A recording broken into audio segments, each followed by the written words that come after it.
We are 3 weeks into Jesus' extended teaching on the topic of trust, and we've been listening to him over the last 2 weeks talk about what we're investing in, how lasting or how not lasting that is, what we're looking at, how we're looking at it, what that tells us about our hearts, and really what all that tells us about us.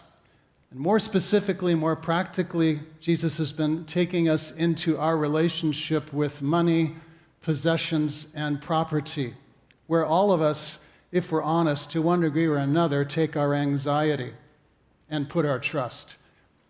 Money, possessions, property, that's where we tend to take our anxiety, and with those things try to soothe our anxiety that we may be feeling, find some satisfaction, some happiness, meaning, fulfillment, purpose in life, find some security.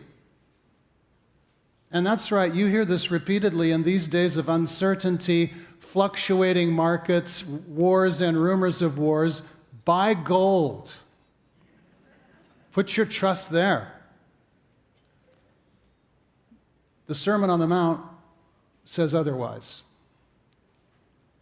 And our passages we've been in are meant to be read together in one flowing text. So we're going to read them that way, starting with 2 weeks ago and winding up in today's passage. So just as a matter of review, Matthew chapter 6, beginning verse 19, that's where we were 2 weeks ago. Jesus was saying these words, "Do not store up for yourselves treasures on earth where moth and rust consume and where thieves break in and steal." In other words, not a very good location to place your ultimate trust. Do not store up for yourselves treasures on earth, but instead, store up for yourselves treasures in heaven. We said that's really all about loving people around you well, letting yourself be conformed to the image of Christ for the sake of others. Those kinds of treasures, he says, neither moth nor rust consume, and thieves do not break in and steal. That's really good counsel he's giving. And then he gives us a tip on how to tell where your heart is. He says, "For where your treasure is, there your heart will be also." So whatever gets your best time and energy and imagination and love, that's your treasure. And that gets your heart as well. And of course, where your treasure and heart is, that's where you are. That's where you're placing your trust and yourself. And if your treasure, whatever that is, won't last, well, you won't last either. Jesus continues, verse 22, this is last week, he says, "The eye is the lamp of the body, so if your eye is healthy, your whole body will be full of light, but if your eye is unhealthy, your whole body will be full of darkness.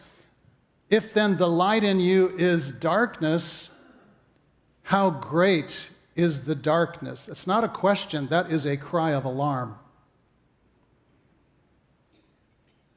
There's a Turkish proverb that says, if you gaze at a grape long enough, you become a grape.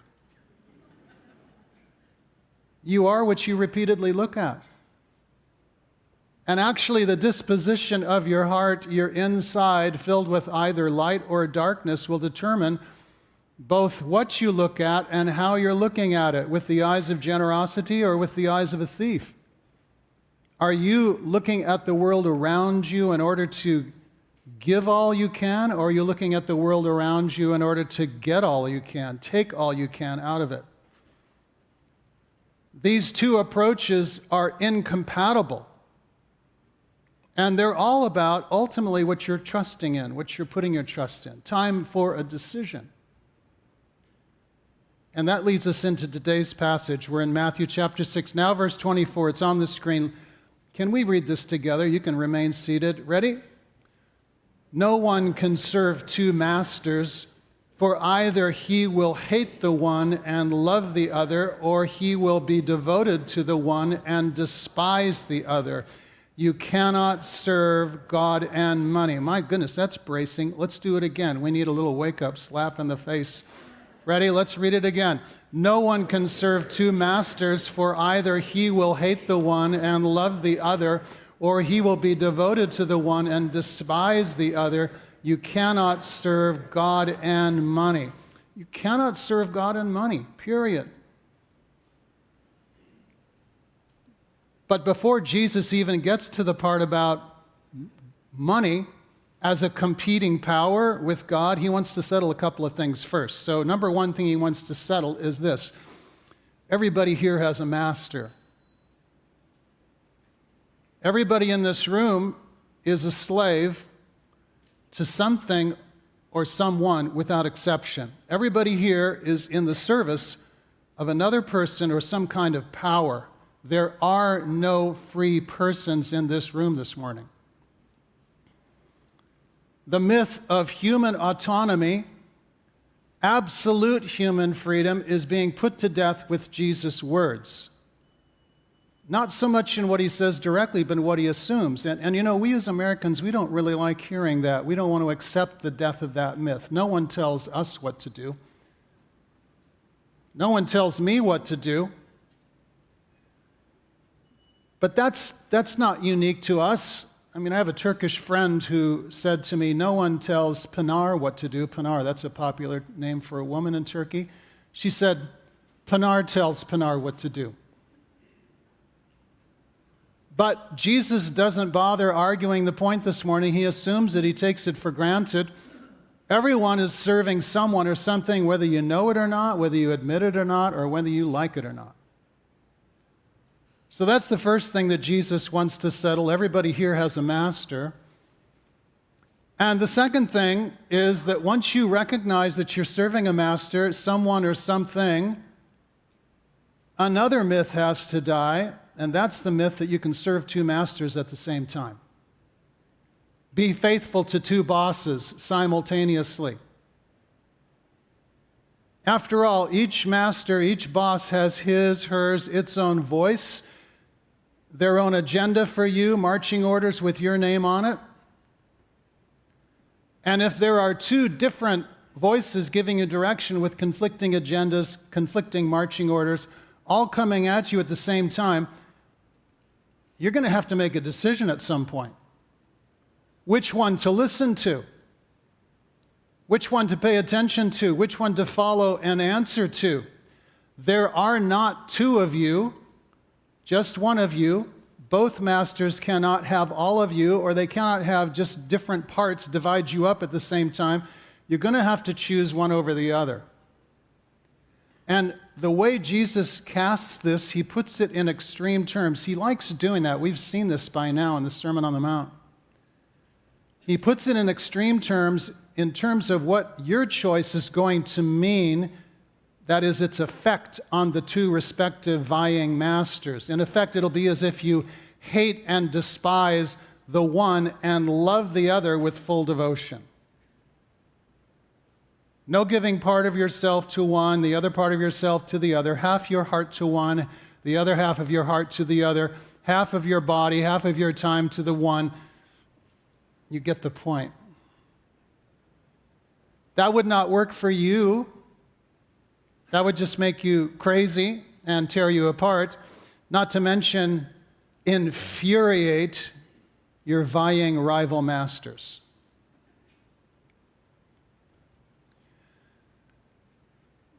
In my younger years, I was thinking about this week, I knew an older woman who, in her younger years, had not two, but actually three guys after her, and they all wanted to marry her. Louise could not have all three. She had to choose. Louise said to me and several others in the room that she really liked, even loved all three. Could she love all three equally, simultaneously, without making herself crazy and frustrating all three? No, she couldn't.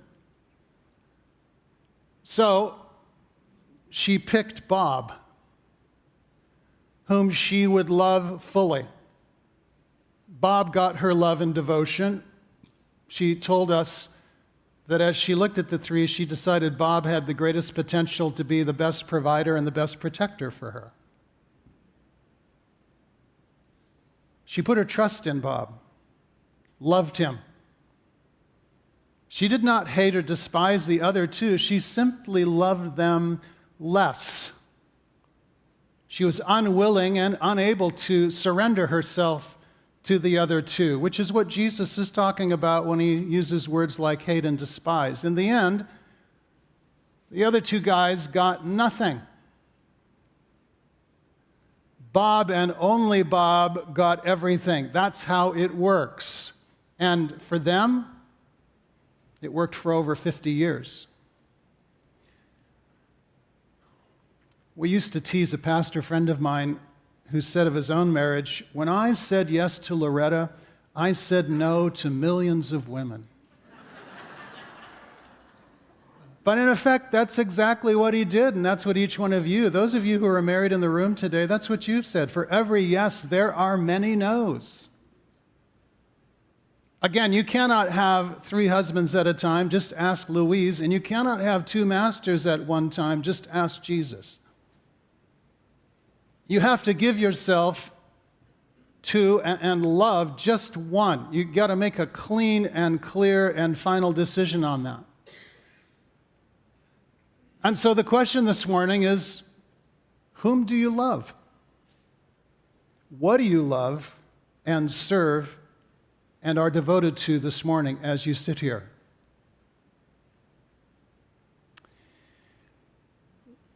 What is it about money?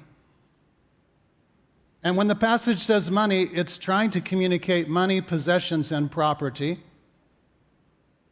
What is it about money that makes it a wonderful servant, but such a terrible master? Not to mention the chief rival to the God of the Scriptures. What is it about money that makes it such a problem child? Money is a power with many demands, a lot of demands. And the greater it grows, the more demands there are. Some of you know exactly what I'm talking about. That's what makes it a terrible master. That's what makes it a problem child.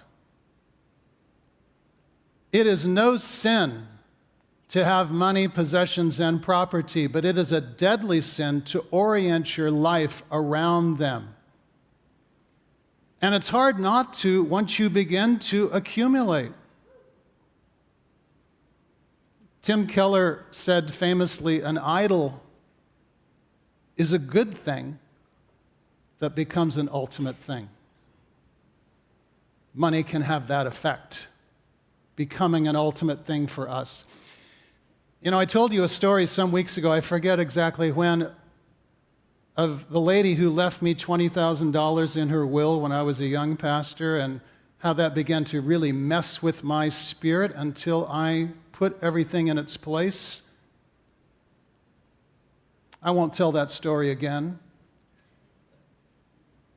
My brother and I, some years ago, received a hefty inheritance from our favorite aunt. She had no children. We were the closest. We looked after her, tended to her.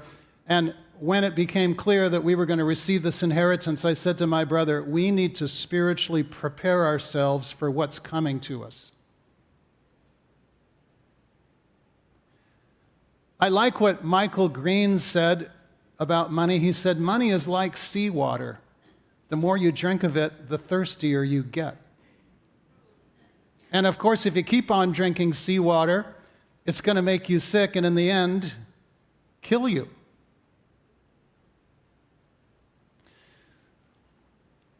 So Lehua read the passage for us from 1 Timothy 6, counseling the rich.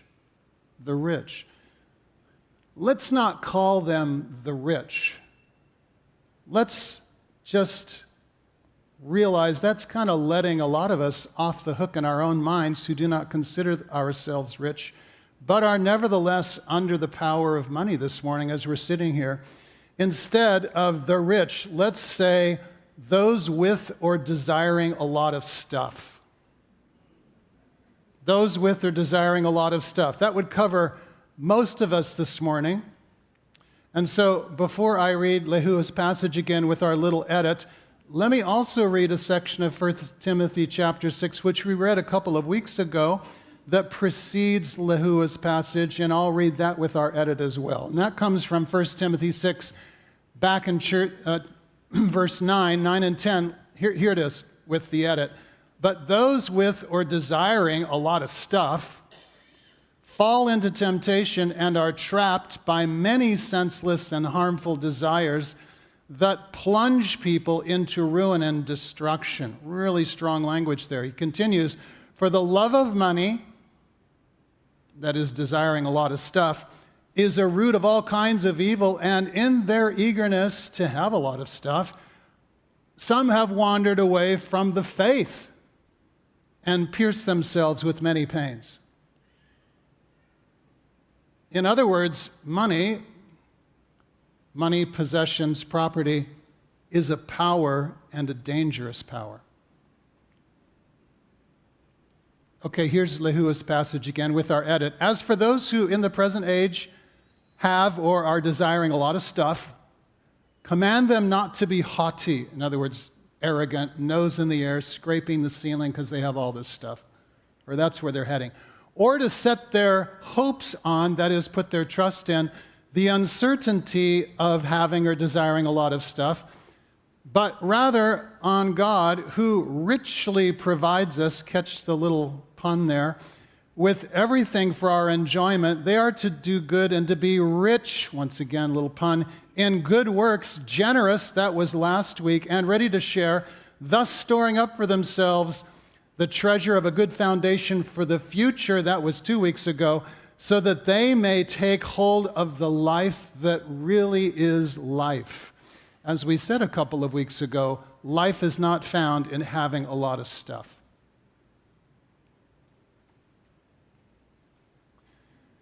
Pastor Chris was sharing with some of the staff this past week while he was in law school and on retreat with the Christian Legal Society. There is such a thing, Christian lawyers who have grouped together. He heard the testimony by a Christian lawyer, very successful one, in terms of income, very successful, who shared with the group of young law students that during law school himself, when he was a starving student, this guy and his wife pre-decided on a future lifestyle level that would be comfortable for them, modest but comfortable, and that in the future, once they reached that level, they would stay there, not upscaling as the salary steadily increased. The salary did increase, they reached their lifestyle level, and the salary continued to increase a lot, but they stayed at their lifestyle level and regularly gave the extra money away. And were doing it until that day and beyond. That's different. Rick Warren, one of the most famous pastors in America, and he's known to this church. He's been a regular speaker at Hawaiian Island Ministries conferences as recently as this past March. To my knowledge, still lives in the same modest tract house that he and his wife Kay bought in the 1980s in Orange County, California. They have not moved up into some mega mansion on the hill with a view, but like the lawyer, they give away the majority of all the money coming their way, and there's a lot of money that comes in to their way from the books they write and from the speaking engagements that they accept. Money is a power, but it can be tamed. It can be your servant and not your master. But if it becomes your master, what happens to God? Same thing that happened to Louise's former boyfriends, I guess. Bye-bye. Money, possessions, property. We want to find our satisfaction, happiness, meaning, fulfillment, security in those things. But you know, friends, here's the truth. Only God and the things of God can deliver what we're after. He's the only one who deserves your love, your devotion, and your absolute trust. So here are some spiritual steps. They're in the booklet. They're on the screen. Number one, this week, I want you to ask God to show you with specific examples where you rely on and trust in money and building up wealth as a substitute for relying on and trusting in Him. Just ask Him that question. And number 2, ask God to show you what simple next step He wants you to take to shift your love and your service and your devotion away from wealth and more toward Him. Ask that question. And then number 3, of course, take that next step, whatever comes to you. That's your homework. And just a word before we move on in our worship this morning. Our worship this morning is following a threefold movement. There's a flow to it.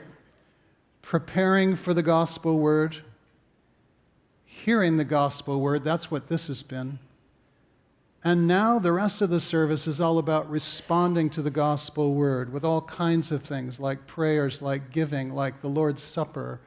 It's all a response to the good news we've heard. So let's shift to response right now with a quiet moment of reflection. And then Rosalia is going to lead us in prayers. God bless you as you sit quietly.